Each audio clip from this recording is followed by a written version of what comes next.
Hai, chín, đó, chín, hai. Hello, phong bước 21 tuổi, in hai yếm nên ông tòng chỉ này bữa giờ tại bún miền mùa tại dẻo thọ ý giản thọ năm xe hổ chúng cho chàng ạ thọ năm xe hổ chúng cho chàng tại bún miền mùa tuổi tại này dẻo ạ nó tòng xe à cành biển này ổ đó là bữa yếm đo siêu chín đó này đo quả này tàu nhìn hay chúng mày năm ở video chiều nhỉ chiều bún bữa miền mùa mảng nhỉ con in hoài nó vậy anh tài với anh tài trở thành châu Việt Nam video bún bữa miền mùa bữa mảng nó sẽ chắc chắn biển như ổ hiện bữa khai miền mùa cho với mình nó tổng nó sẽ chỉ kinh rủi nhỉ đó nó tổng tuần thang bữa trung quản như ổ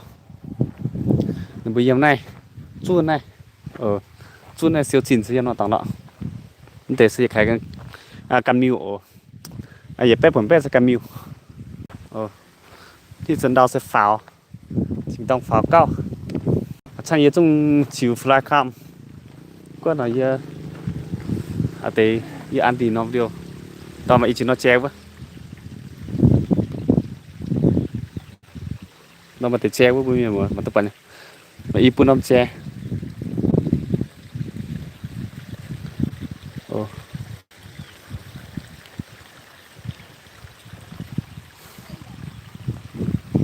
ô ta nó sao nhỉ tao mà nó cái này không tao tỏi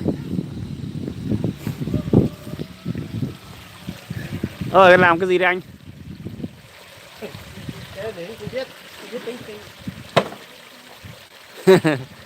ngày xưa dùng để ra thóc đấy nhỉ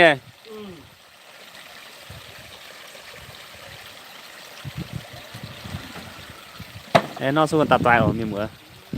này nó bướm hít tôi cần chỉ chơi quả tôi thì sẽ tọt sinh bướm miền mưa tại phán đào mảng khát sẽ như xe máy nhung dưới mẹ ồ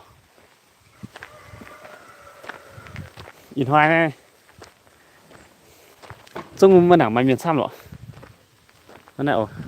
thì nó nằm tòng xe biển như tòng tạm miền mùa mảng quặn như là bữa xia trên chăn lai bia ổ bướm tu coffee lai bia mảnh hiệu tham thì tí pháo thấu chi chìm chiếu này rồi miền mùa gieo buồn ta nên quên nó tới rồi ọ này đi gieo buồn ta nên quên ta rồi hơ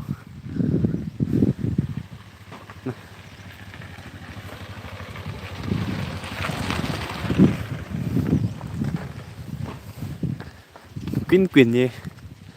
cái bao rồi hả nhỉ tổng hai như chung tài giờ dồn nhỉ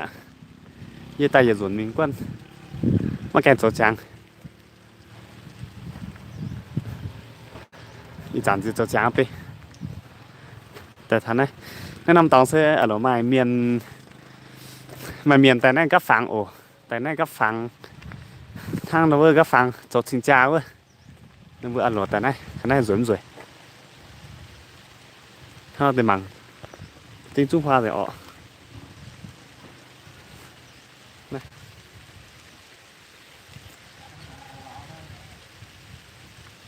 สวยมีมั้ย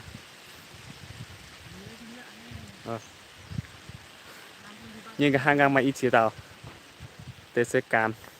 cần thịt dê nhưng với chúng ta dẻo tất nhiên rồi hả nhỉ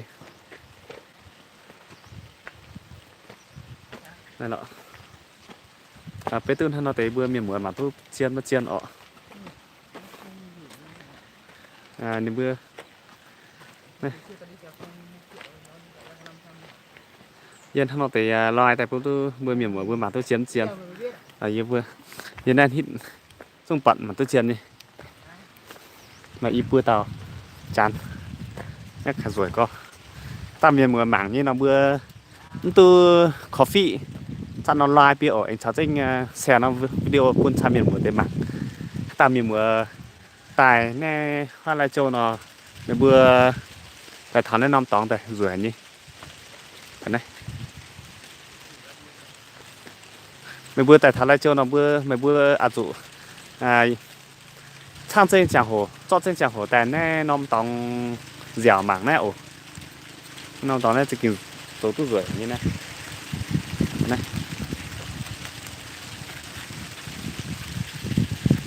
này ồ mảng như là mấy bữa thấy xe nó video tại phun tham miền của tên mảng tôi chưa hiếu tụ hiếu tụ sẽ tổng nhiều bữa này nó tòng này nó lại chiều xanh nên sẽ mày chăm nó tòng rưỡi ồ tổng này bữa video này giờ chung mày chăm nó video giờ chiều ruồn như vừa như lai chiều xanh tại phun bữa miền mùa mảng phun bữa miền mùa hát tàu hiếu tụ rồi ba mày tại miền mùa bữa yếm này lai chiều thái nó mới vừa chung anh tụ mảng mới vừa chung hiếu tụ mà tê ba miền mùa yếm bẻ năm tòng thái mới vừa tại thảo lai chiều xanh dẻo quân mày mới hiếu tụ năm tòng dẻo nó sẽ mảng yếm bữa video nó mới vừa chung hiếu tụ sẽ vài tụ mình năm tòng sẽ mè những cái này rồi này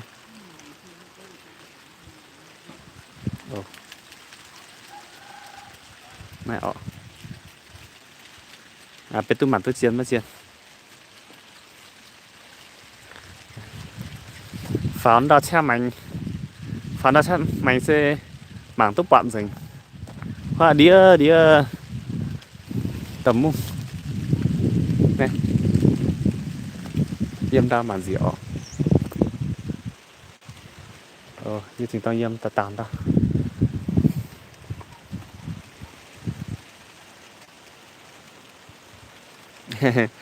lại chinh tham đây in hoa vậy tại tháo đào nó bớt cho trang gì ạ bớt cho trang gì vậy ở tại chiếu tới tiền tại phong bướm miền mùa bằng diễn đạo đi xem diễn đạo dạng thế này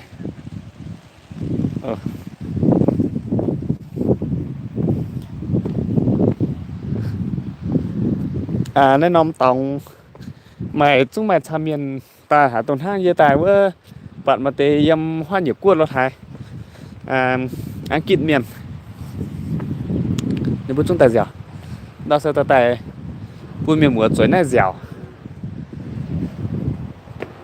nên mà chính tê xe nếu bữa việc hai nồng bữa harmonia nếu bữa vượt tài nếu bữa châu tài xe anh cho chiết tại bỏ trên thang đèn nó quân này sẽ mất giải đèn ở miền mùa tê xây việc hai nồng ngoa nồng thia nếu bữa châu tài anh cùng ngoài này tê sẽ câm đâu trồng nòm quá quả sẽ câm trồng nòm này đấy đó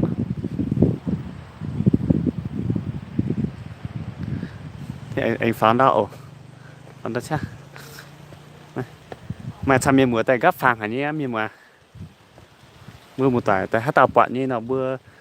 dạo à mấy bữa thấy như xe nó video pun chăm miền mùa tại mặt anh cháu chính tu coffee chọn online nào cái điều đào online quá thân nào tế quá tại bây giờ chịu chăm tại pun mùa mặt đó thì đó này tế sẽ cán nó bây giờ thì tu bữa miền chiều nay lại sang lấy à này đó nó tổng sẽ anh pháo sẽ dạng cao pháo đó cha anh mai tì cầm miu nó thay tuần hai giờ thấy nửa bữa mãi quên sản con quả thay với này đó sẽ tổng pháo hai lùm mình trả nó nửa bữa vài chân tăng nó thay nó tổng sẽ làng có tháo bữa một tòa như tòng nhựa bữa ngoài tại dẻo tòng làng như tòng nó sẽ bữa tụ tại giờ dùn này lai châu tại giờ dùn nó non tòng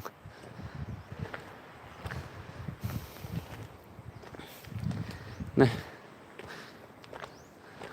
là gặp chị à vâng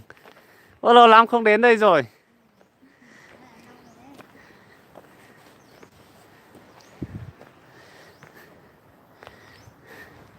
bây giờ là làm xong rồi đấy chị nhỉ Thế ở đây có mỗi mình chị thôi nhỉ? Hôm trước cũng gặp chị thôi. À.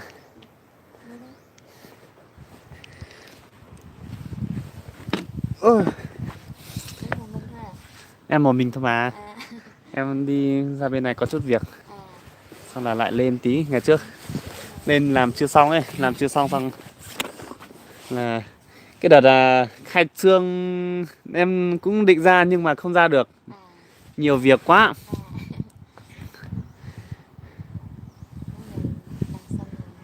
Vâng. Ở trên cái nhà trên kia cũng xong rồi nhỉ chị nhỉ?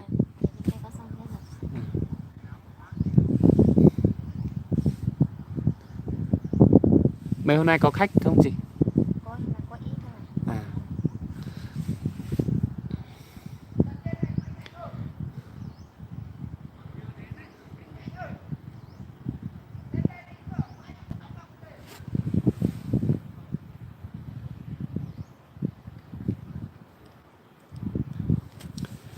Rồi tí nữa em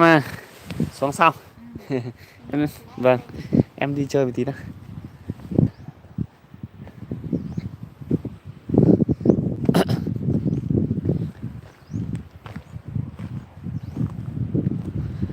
Buổi này buổi chiều tại rồi.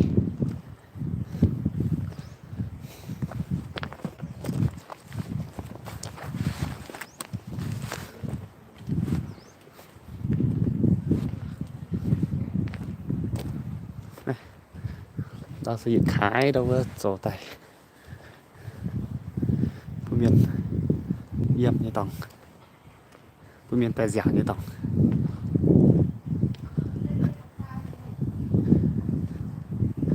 nên hàng ăn chính ye con của họ nên sẽ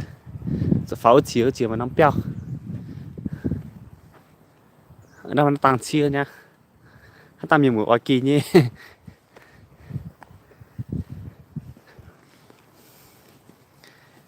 Nè tao một tỏi bùa kỳ như là bữa tết nó kia mà chân piang đấy rơi rưởi ní như chúng tài liệu rủ nó ha tài liệu rủ nó gì mà chẳng hổ tài á mà chúng mà thằng vừa cho chẳng nó vừa hít tu sinh đi sư phụng tên nó nhỉ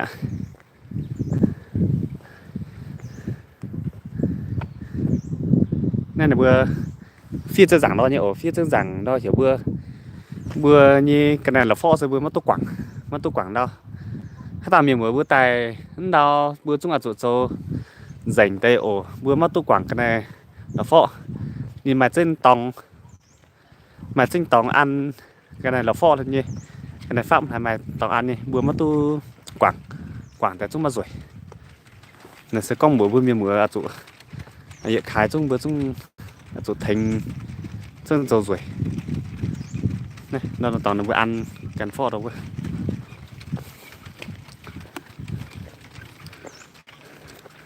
ôi đỏ mà nó trâu thôi nha nó trâu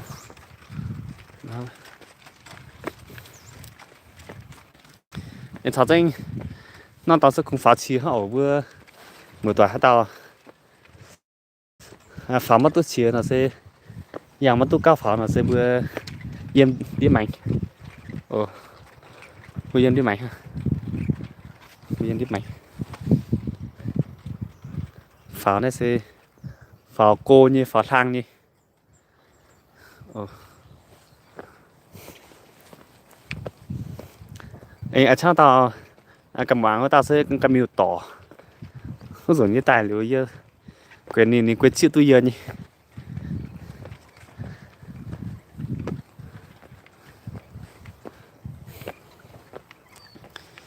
mà chụp lên tao mảng chung mà p like họ bữa miền mùa tao mảng bữa thiệt like thì mà nó rất béo biển nó béo mà khá để sử dụng khai nó là anh cơm gan ổ tao miền mùa vừa mất tu canh tu bật chỉ cần béo nó vừa tại thán này cơm gan bẹ phân đi mà khao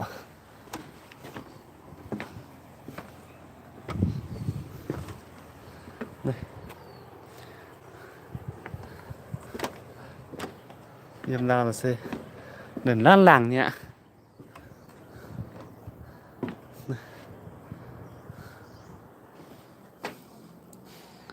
chẳng chỗ tại sang là chúng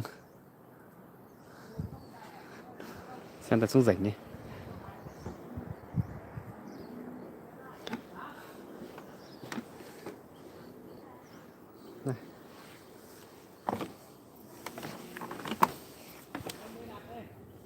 rồi mình sẽ chọn tới can phao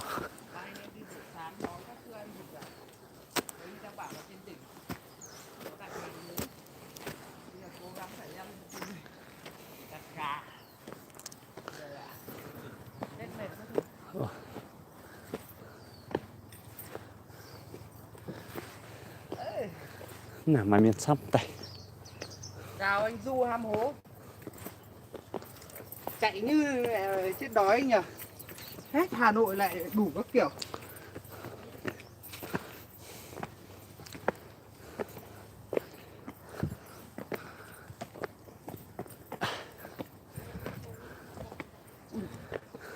không biết nó bao nhiêu bậc mệt quá đi thôi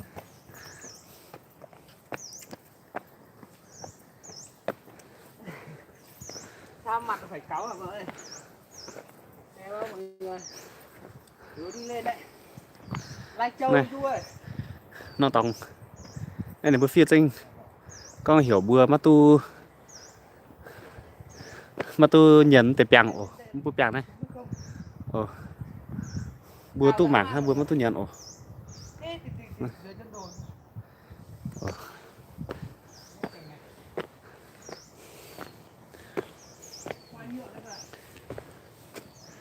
ô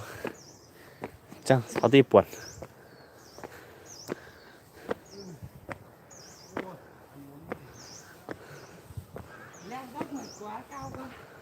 ơiถ้าเรามีหมูเบื่อข้าเพียนเราจะเบื่อมันตัวฝา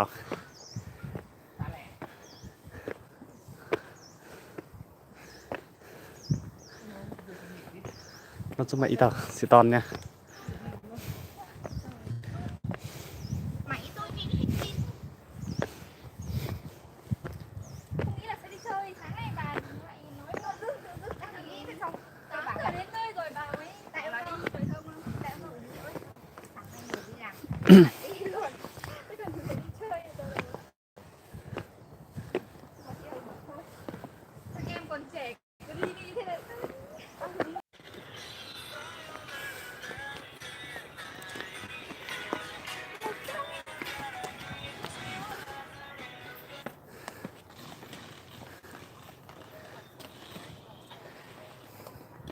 tại vì ăn gì mà ăn tê y tao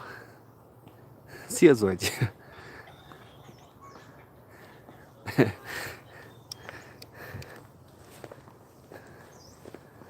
แล้วท่านเอาไว้จีต้องต่อก็จะไม่สั่งเนี่ยดาวเซติดรวย Cho một cái. Này. Thẳng hạng. นะเดี๋ยวตัวรวยโอ้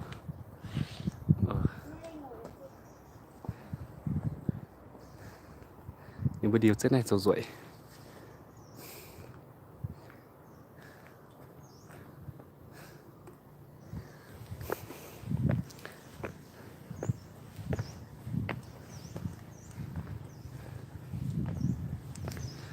đây phải nó tàn chia nó tàn chia đâu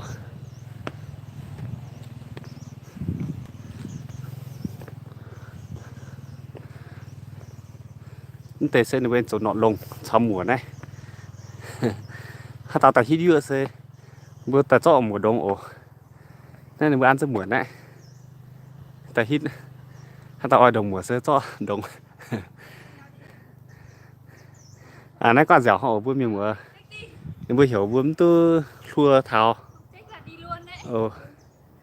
hiểu bữa tôi thua tháo tổng bữa cái này nên là bữa trâu rồi giờ tập mua bữa mảng rồi hai bữa mà tôi nhào mà tôi chọ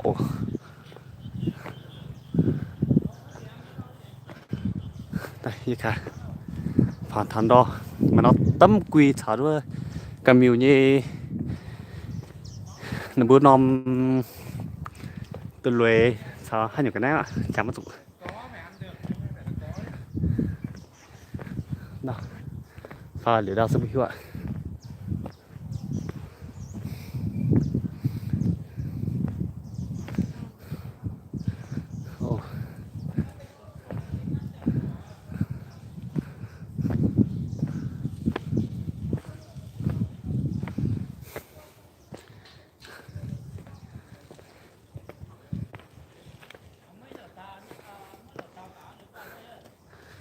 thảo ta thằng nó bành ta rồi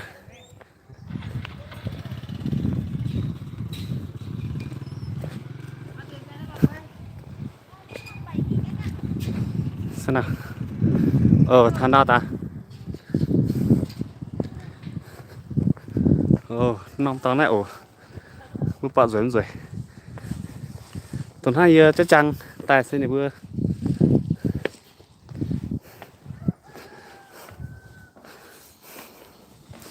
này bữa chăng sao em đang xem màn tập bạo gì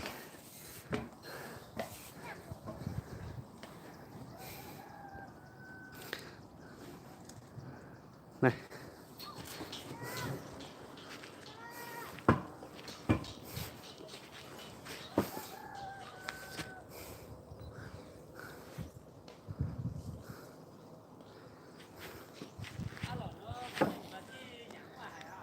nó sẽ quy tầm quy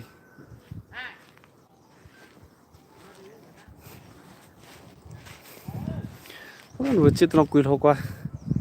có 7 giờ ha thật ra nom nó nom đồng nó sẽ tí lo to thế nọ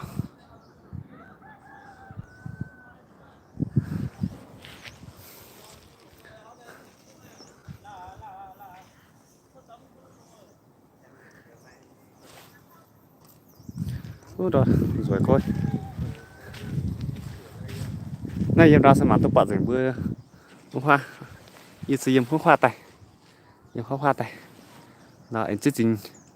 béo là em biến hoa miếu biến mình y tim sông y nó chẳng hỏi sự thật thao thằng tự nhiên loài chimแต่ngườiบ้านเนี่ยมันหนังของหมังthì yên mắm nàn chiên anh tự nhỉ hát nhổn chung bạn chiên hiểu mất dụ chỉ bữa cắp quảng nó này mất dụ cắp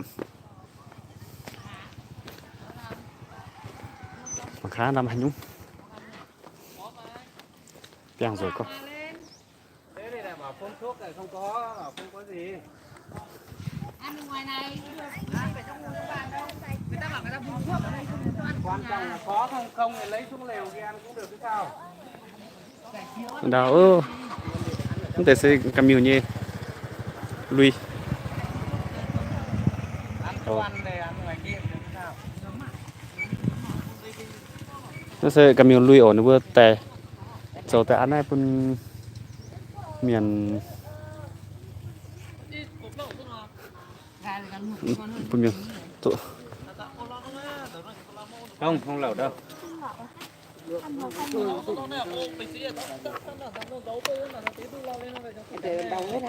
nghỉ đi ra mày bắt đỡ thở được người nghỉ đi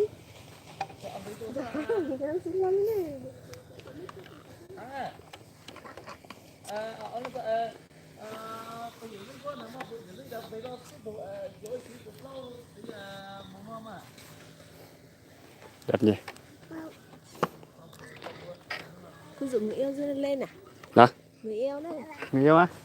không có người yêu đâu hai đứa kia đóng chứ ôi rồi vâng con từ mới đeo là từ khi đeo này đấy là một bộ à đẹp nhỉ cái này cho thuê à một bộ 3 tiền 30.000 một lần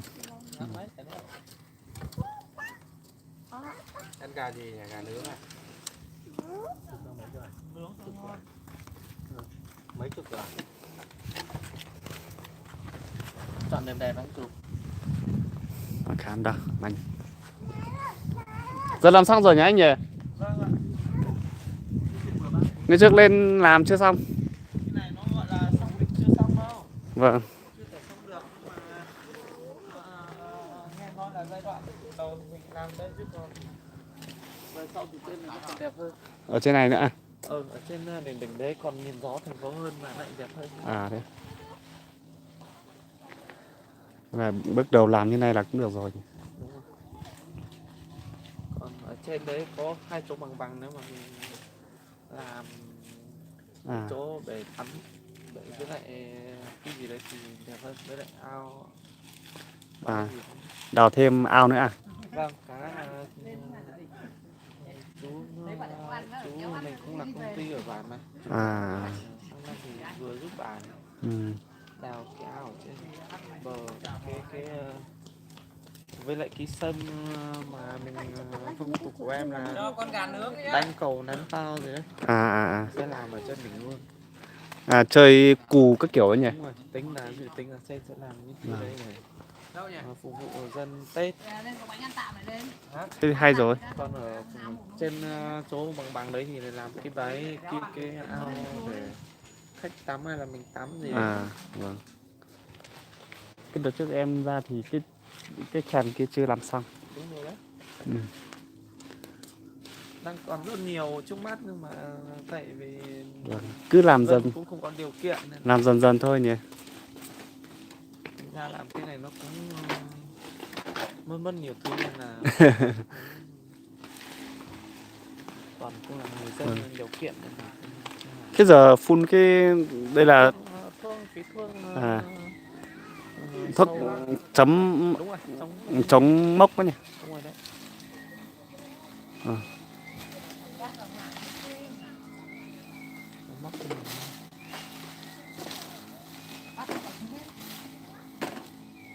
thuốc gì nó cũng không mùi đâu, thì thuốc mùi. À vâng. Cứ như dầu ấy. Vâng.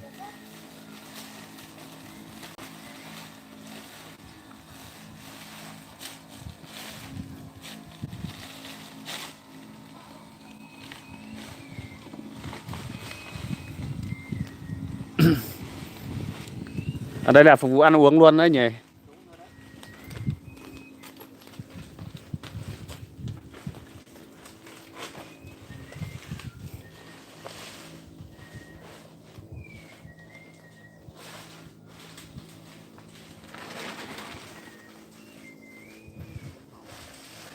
Khai nhận hấp lại cái giống này.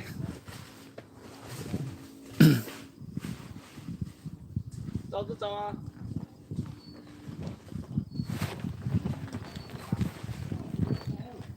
hả? Tăng Ở đây ở Lai Châu nhá. Ở Lai Châu.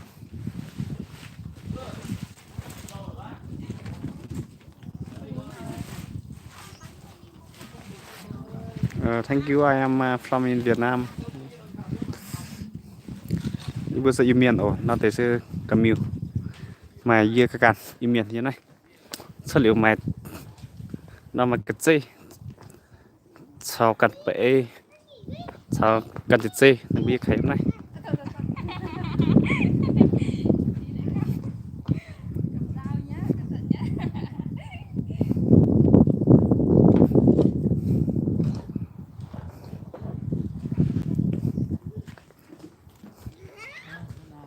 Tôi chỉ Triều Tiên tại bữa mình bữa hiếu tu hậu lành sinh mình bữa xămถ้า tao bữa mảng đi là bữa tu là khu rất dinh lo ai bia thật dinh xe năm video bữa xăm mình bữa thì tu mạng tu hiếu tu lành sinh xăm ồ